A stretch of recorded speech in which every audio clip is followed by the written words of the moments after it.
जय श्री कृष्णा। आप सभी का स्वागत है हरि का पंचांग चैनल पर। मार्गशीर्ष महीने में कुछ बातों का ध्यान रखना आवश्यक है। कार्तिक मास के खत्म होते ही भगवान विष्णु का सबसे प्रिय महीना मार्गशीर्ष यानी कि अगहन, जिसे मंगसिर भी कहते हैं, ये महीना शुरू हो गया। मार्गशीर्ष का महीना हिंदू धार्मिक पंचांग का 9वां महीना है। धर्मशास्त्रों के अनुसार मार्गशीर्ष का महीना बहुत ही पवित्र माना जाता है। इस महीने से सतयुग का आरंभ माना जाता है।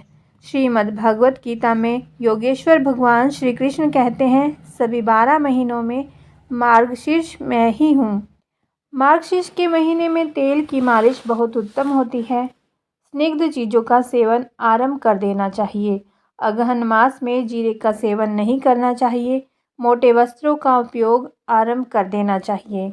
नित्य श्री कृष्ण की पूजा के बाद या पहले श्रीमद् भगवत गीता का पाठ करना चाहिए या सुनना चाहिए। तुलसी के पत्तों का भोग लगाएं और उसे प्रसाद की तरह स्वयं भी ग्रहण करना चाहिए। श्रीमद् भगवत गीता का पाठ आप इस चैनल पर अन्य वीडियो में देख सकते हैं।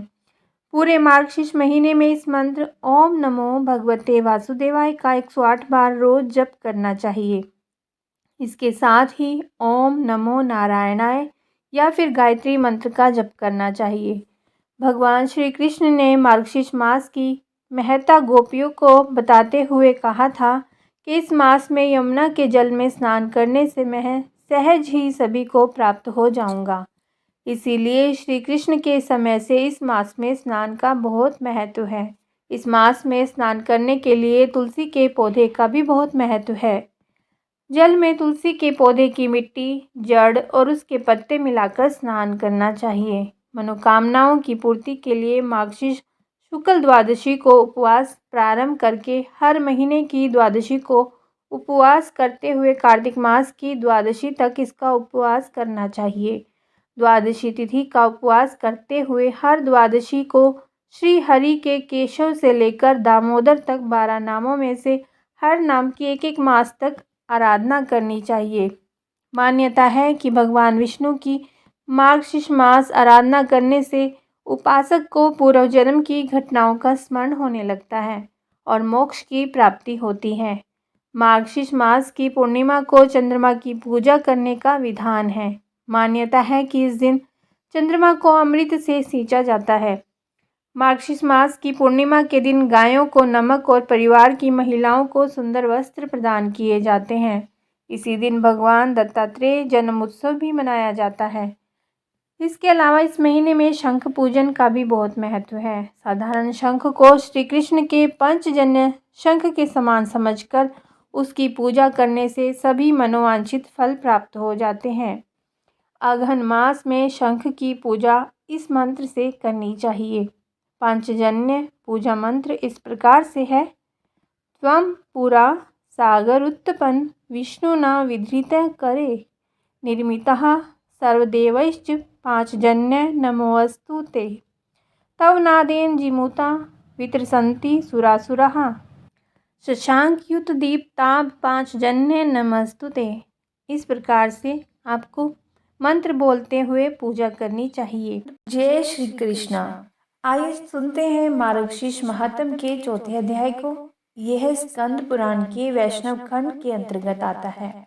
इसमें तुलसी महात्म और शंख की पूजा के बारे में बताया गया है। आइए आरंभ करते हैं। ब्रह्मा जी ने कहा श्री कृष्ण से, हे केशव, यदि कोई स्वयं को लाल गरम चक्र से चिन्हित करता है और दीक्षा लेता है तो मुझे बताएं कि कमल के बीज और तुलसी की टहनियों की माला से क्या लाभ होता है। श्री भगवान ने कहा, जो ब्राह्मण तुलसी की टहनियों की माला पहनता है वह निसंदेह मुझे प्राप्त होता है, भले ही वह अशुद्ध और अच्छे आचरण से रहित हो। जिस मनुष्य के शरीर पर धात्री फल या तुलसी की टहनियों से बनी माला दिखाई देती है वह वास्तव में भागवत है, यानी कि भगवान का भगत है।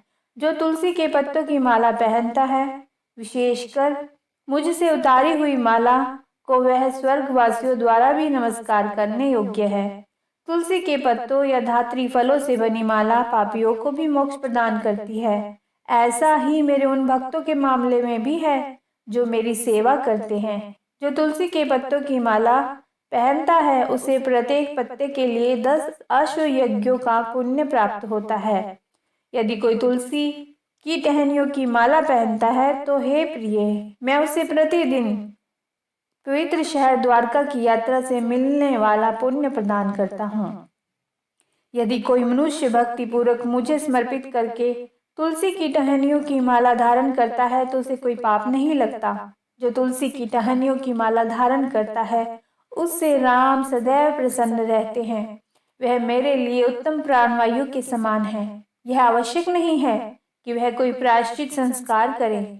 उसके शरीर में कुछ भी अशुद्ध या प्रदूषित नहीं है। जिसके शरीर में तुलसी की टहनियाँ सिर, भुजाओं और हाथों के लिए आभूषण बनती हैं, वह मुझे प्रिय है। तुलसी की टहनियों की माला से श्रृंगार का पुण्य कर्म करना चाहिए। पितरों और देवताओं के लिए शुभ संस्कारों का करोड़ों गुना लाभ होगा।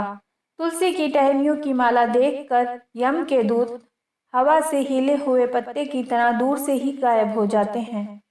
कलयुग में जिस घर में तुलसी की टहनी या पत्ता, चाहे वह सूखा हो या हरा, मौजूद हो, उस घर को पाप दूषित नहीं करता।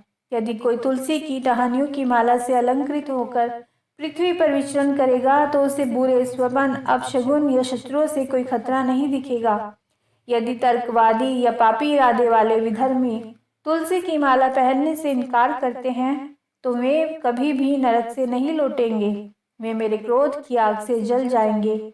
इसीलिए तुलसी की टहनी, कमल के बीज या धात्री फल से बनी माला सावधानी और श्रद्धा पूर्वक पहननी चाहिए। यह उत्तम योग्यता प्रदान करता है। अतः भक्त को अर्धवा, पुंड और शंख आदि की छाप रखनी चाहिए। हाथ में दरभा घास में लेकर मेरा स्मरण करना चाहिए और तुलसी के पौधे की जड़ में संध्या प्रार्थना आदि करनी चाहिए। जो भक्त संध्या आदि कर चुका हो उसे उसके बाद मेरी पूजा करनी चाहिए। यदि गुरु वहाँ मौजूद हैं तो सबसे पहले उसके पास जाकर उन्हें प्रणाम करना चाहिए। फिर उसे कुछ भेंट करके आनंद पूर्वक उसके सामने दंडवत करना चाहिए। आचमन संस्कार करने के बाद उन्हें पूजा मंडप में प्रवेश करना चाहिए। उसे मृग चर्म या कुश घास बिछाकर सुंदरासन ग्रहण करके कमल के आसन पर विधिवत बैठना चाहिए। उसे भूत शक्ति यानी के तत्वों की शुद्धि का अनुष्ठान करना चाहिए।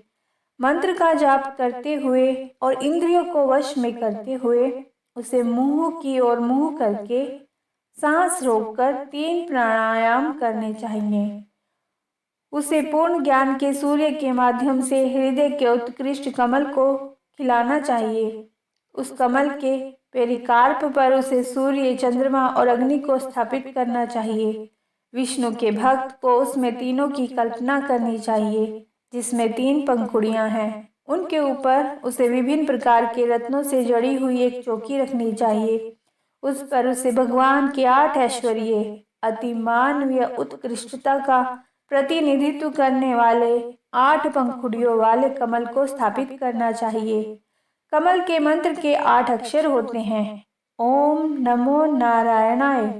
कमल मुलायम चमकदार है और इसमें सुबह के सूरज की आभा है। फिर उसे मुझ पर बैठे हुए 4 भुजाओं वाले महान कमल, शंख, चक्र और लोहे की गदा धारण करने वाले भगवान का ध्यान करना चाहिए। भगवान करोड़ों चंद्रमाओं के समान हैं। उनकी आंखें कमल की पंखुड़ियों के समान बड़ी हैं। वह सभी अच्छी विशेषताओं से प्रतिष्ठित हैं। श्रीवत्स और कौस्तुभ उनकी छाती पर चमकते हैं। उन्होंने पीले वस्त्र पहने हुए हैं। वह अद्भुत आभूषणों से संपन्न है। वह दिव्य सजावटी वस्तुओं से अलंकृत है। उनके शरीर पर दिव्य चंदन का लेप लगा हुआ है। वह दिव्य पुष्पों से शोभायमान दिखाई देता है। वह तुलसी के कोमल पत्तों और सिल्वानस के फूलों की मालाओं से सुशोभित है। वह करोड़ों उगते सूर्यों के समान तेज से चमकता है।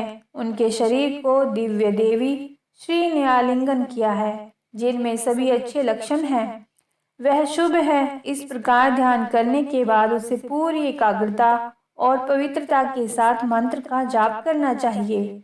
उसे अपनी अक्षमता के अनुसार मंत्र को 1000 या 200 बार दोहराना चाहिए। मानसिक रूप से पूजा करने के बाद उसे विधि विधान के अनुसार पूजा करनी चाहिए। जैसा कि परिपाटी में कहा गया है, उसे शंख मेरे सामने रखना चाहिए। सुगंधित जल, दुर्वा के अंकुर तथा पुष्पों से भरा पात्र गुरुजनों को चंदन और पुष्पों के दाहिनी ओर रखना चाहिए। जल का कलश बाईं ओर रखना चाहिए। इसे कपड़े से पवित्र किया जाना चाहिए और अच्छी तरह से सुगंधित किया जाना चाहिए। घंटी सामने रखनी चाहिए और दीपक अलग अलग दिशाओं में रखना चाहिए। अन्य सामग्रियों को भी उनके उचित स्थान पर चढ़ाया जाना चाहिए। मेरे सामने अर्घ, पाद्य, आचमनीय और मधु पर्क रखने के लिए 4 पात्र रखे जाने चाहिए। हे चतुर्मुखी, अर्घ के पात्र में सफेद सरसों, कच्चे चावल के दाने, फूल, कुश घास, तिल के बीज, चंदन का लेप, फल और जौ के दाने रखने चाहिए। हे पुत्र, मेरी संतुष्टि के लिए गुरु को पाद्य के पात्र में दुर्वा घास, विष्णुपदी, गंगा जल, श्यामा और कमल रखना चाहिए। हे पुत्र, आचमनीय के बर्तन में उसे बड़े विश्वास के साथ कंकोला, लौंग और जायफल रखना चाहिए। पूजा करने वाले को श्रद्धा पूर्वक मधुपर्क के पात्र में गाय का दूध, दही, शहद, घी और मिश्री रखनी चाहिए। जब सभी वस्तुएं उपलब्ध न हो तो पूजा विधि के विशेषज्ञ को हमेशा पत्ते और फूल इस विचार से रखना चाहिए कि ये विधि में आवश्यक वस्तुएं हैं। इसके बाद उसे हाथ के साथ साथ अंगों का भी न्यास करना चाहिए। परंपरा के अनुसार उसे 5 या 6 अंगों पर न्यास संस्कार करना चाहिए। मुझे याद किया जाना चाहिए। भक्त को स्वयं को मेरे बराबर समझना चाहिए। पूजा की शुरुआत में हे चतुर्मुखी, मनुष्य को शुभ मंत्रों का पाठ करना चाहिए। फिर उसे मेरे प्रिय शंख 5 जन्य की पूजा करनी चाहिए। हे प्रिय, इसकी पूजा करके वह मुझे बहुत प्रसन्न करता है। शंख की पूजा के दौरान हे प्रिय, उसे निम्नलिखित मंत्रों का उच्चारण करना चाहिए। हे 5 जन्य, पहले आप समुद्र से पैदा हुए थे। तुम्हें विष्णु ने अपने हाथ में पकड़ रखा है। तुम्हें सभी देवताओं ने बनाया है। आपको प्रणाम। आपकी ध्वनि से बादल, सुर और असुर भयभीत हो जाते हैं। 10,000 चंद्रमाओं की उज्जवल चमक वाले हे 5 जन्य, आपको नमस्कार है। हे 5 जन्य, राक्षसों की स्त्रियों के भ्रूण हजारों की संख्या में पाताल लोक में नष्ट हो जाते हैं। आपको प्रणाम है। शंख के दर्शन मात्र से पाप वैसे ही नष्ट हो जाते हैं जैसे सूर्य उदय के समय धुंध गायब हो जाती है। यह और भी अधिक तब होता है जब इसे छुआ जाता है। यदि कोई वैष्णव भक्त हाथ में शंख लेकर प्रणाम करता है और श्रद्धा पूर्वक इन मंत्रों को दोहराते हुए मुझे स्नान कराता है तो उसका पुण्य अनंत होता है। इसके बाद उसे सुगंधित तेल से मूर्ति का अभिषेक करना चाहिए और चंदन तथा कस्तूरी से शुद्धि आदि करनी चाहिए। मुझे मंत्रों सहित परम पवित्र सुगंधित जल से स्नान कराना चाहिए। फिर हे प्रिय, उसे अर्घ, पाद्य, आचमनीयक और मधु पर्क अर्पित करना चाहिए। इसके बाद उसे सभी अपेक्षित सेवाएं प्रदान करनी चाहिए। आदेश के अनुसार पीठ को दिव्य वस्त्रों और आभूषणों से सुशोभित किया जाना चाहिए। फिर उस आसन की फूलों से पूजा करनी चाहिए।